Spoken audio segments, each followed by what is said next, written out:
Bun venit la Odivu, podcastul în care vorbim despre motivație, sens și reconectare profesională. Eu sunt Raluca Răduță, coach transformațional și consultant în design thinking. Adevărul incomod este o miniserie în care vreau să vorbesc despre lucruri din sfera profesională și nu numai, pe care cel mai probabil le știi și tu deja, dar la care, dacă ești ca mine în anumite momente, nu vrei să te uiți cu atenție. Tema acestui episod este cariera și felul în care ea evoluează de-a lungul vieții. Și o să spun direct, cariera ta nu este o linie dreaptă. O să ai și suișuri și coborușuri. Poate că le-ai experimentat deja. Important este să rămâi conectat la tine, la valorile tale, la lucrurile care îți dau energie și sens.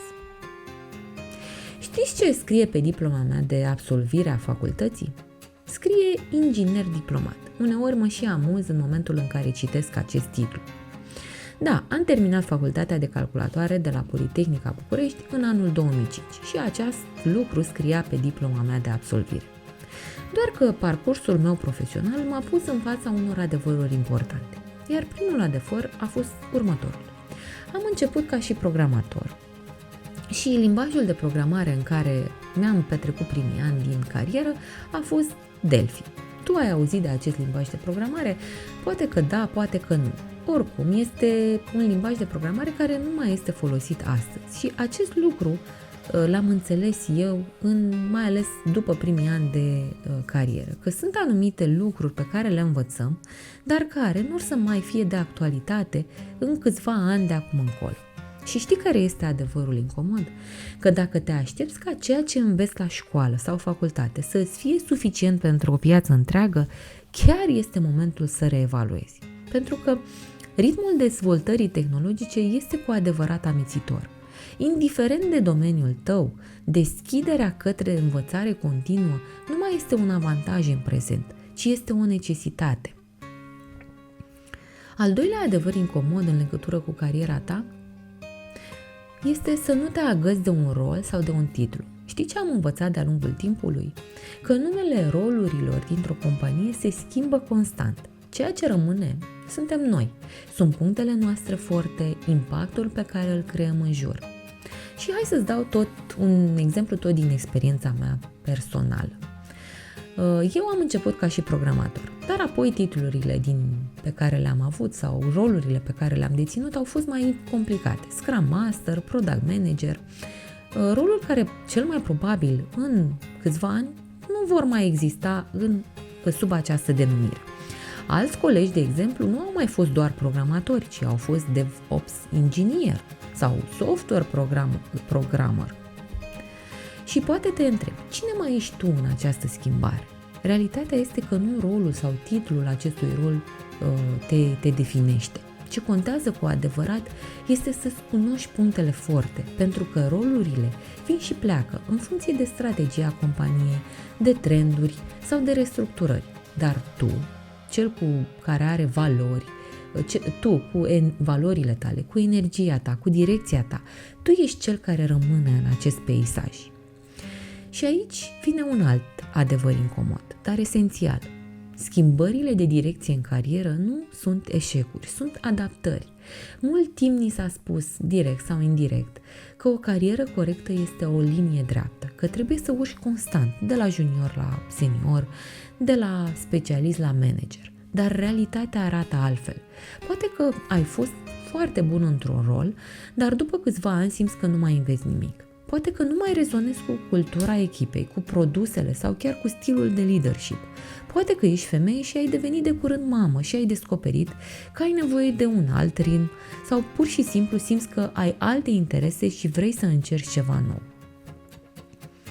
A vrea o schimbare nu este un semn de slăbiciune, este un semn de evoluție.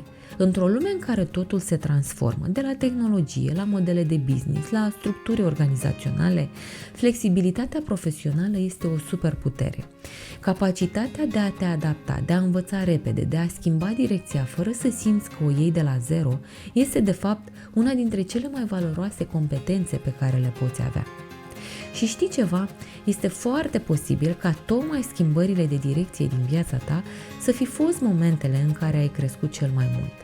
Poate că nu au fost cele mai confortabile experiențe, dar au fost cele mai pline de claritate și forță.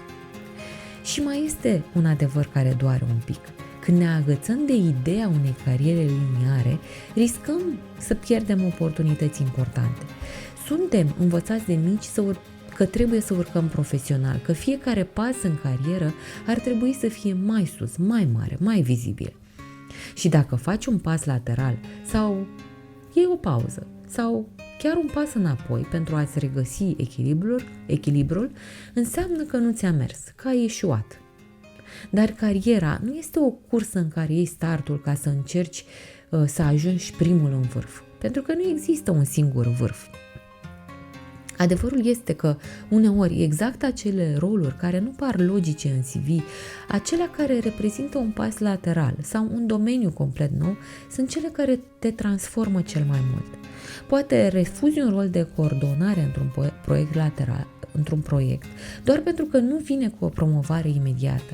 Sau poate că spui nu la un job mai creativ care te-ar expune la oameni din alte departamente doar pentru că nu pare un pas înainte.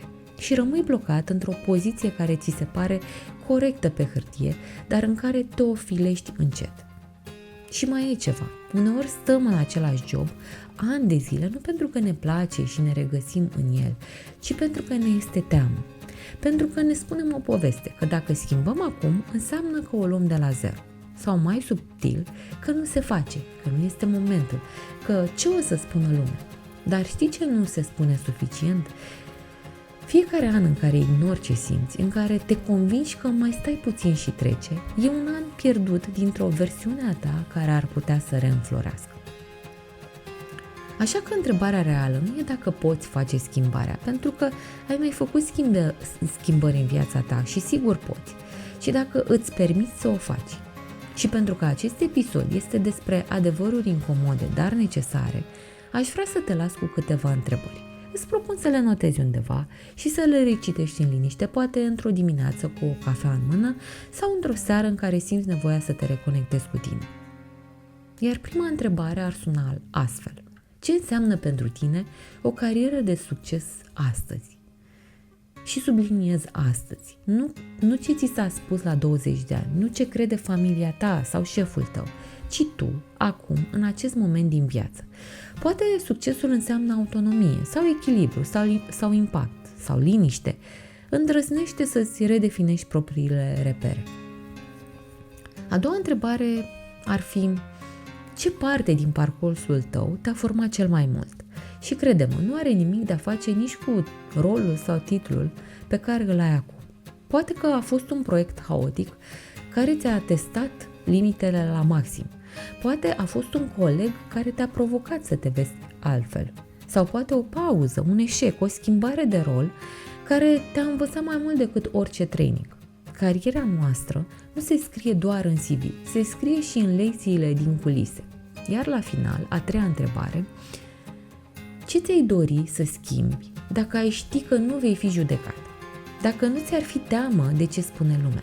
Dacă ai avea impresia că nu se face? Dacă ai avea siguranță că orice alegere ai face ar fi validată doar de propria ta voce interioară? Ce ai schimba oare? Adevărul incomod? Cariera ta nu este o autostradă. Nu te învinui dacă e mai degrabă un munte, cu serpentine, popasuri, porțiuni în care urci greu și altele în care simți că zbori.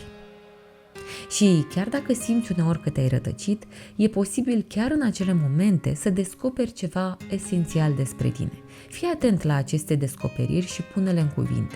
Ce lucruri extraordinare afli despre tine? Acesta a fost al doilea episod din Adevărul incomod. Ți-am spus despre faptul că drumul tău profesional nu este o linie dreaptă și ce bine că nu este. Însă, de-a lungul acestui drum profesional, cel care rămâne în acest peisaj ești chiar tu, cel cu punctele tale forte, cu valoarea ta, cu energia ta. Dacă te regăsești și tu într-un astfel de scenariu și vrei să explorăm împreună cum ai putea să construiești drumul tău profesional de acum încolo, îmbinând full-time jobul cu proiectul personal, de ce nu, scrie-mi pe hello@ralucarăduță.com. De asemenea, Găsiți mai multe resurse pe ralucarăduță.ro. Până data viitoare, amintește-ți, claritatea nu vine din gândire excesivă, vine din acțiune, din curaj, dintr-un mic pas făcut cu intenție. Îți mulțumesc că ești aici și nu uita, nu ești un robot și nu ești leneș, ești un om și motivația ta are nevoie de grija ta, nu de critică. Ne auzim curând. Rock it with grace!